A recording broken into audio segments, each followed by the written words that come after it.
In today's video, I'm going to teach you how to use order types in Metatrader. By the end, you'll feel confident opening the order window, choosing the right order type, and setting the key details so your trades are placed exactly how you expect. Start by opening your Metatrader platform. Make sure you're connected to your trading account and that your market quotes are updating. You'll know you're ready when prices in the market watch and on your charts are moving in real time. If you use multiple charts, it helps to bring the instrument you want to trade into focus so the order window pre-fills correctly. Next, open the order ticket. At the top of MetaTrader, click New Order. This brings up the order window where you'll set everything about your trade. You'll see fields for the symbol, type, volume, stop loss, take profit, and an optional comment, along with buttons to place a buy or sell. Choose the symbol you want to trade. Use the symbol dropdown to select the instrument that matches your chart or trading plan. Double check this, especially if you watch several markets, so you don't place a trade on the wrong pair or asset. You'll also see the current bid and ask price, which reflect the cost of entering a trade and the spread between them. Now, pick the order type. You have two core options, market execution and pending order.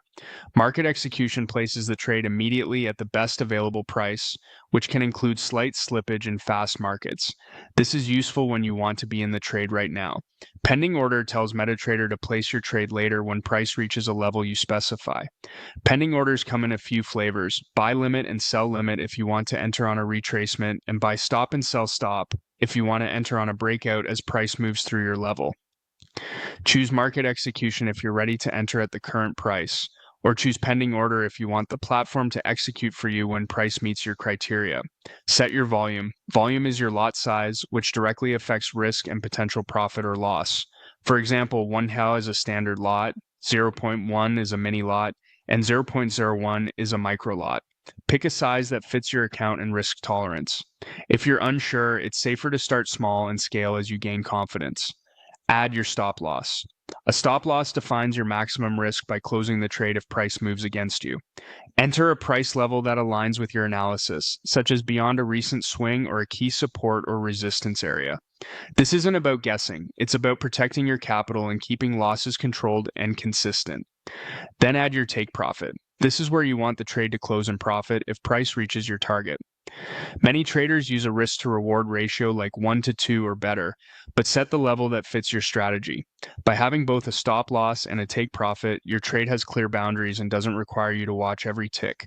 If you want, enter a comment. This field is optional, but it can be helpful for tracking your reasoning, a strategy tag, or a session note. Comments make reviewing your trades easier later on. When everything looks right, you're ready to place the trade. If you expect price to rise, click buy to open a long position. If you expect price to fall, click sell to open a short position. After clicking, check the confirmation and watch the position in the terminal or toolbox window where you can see your open trade, current profit or loss, and your stop and target levels. That's the full flow. Open MetaTrader, bring up a new order, choose the symbol, select market execution or pending order, set your volume, define your stop loss and take profit, add a comment if you like, and place either a buy or a sell. Keep refining your process, review your results, and remember that consistent risk management matters more than any single trade. Thanks for watching, and I'll see you in the next one.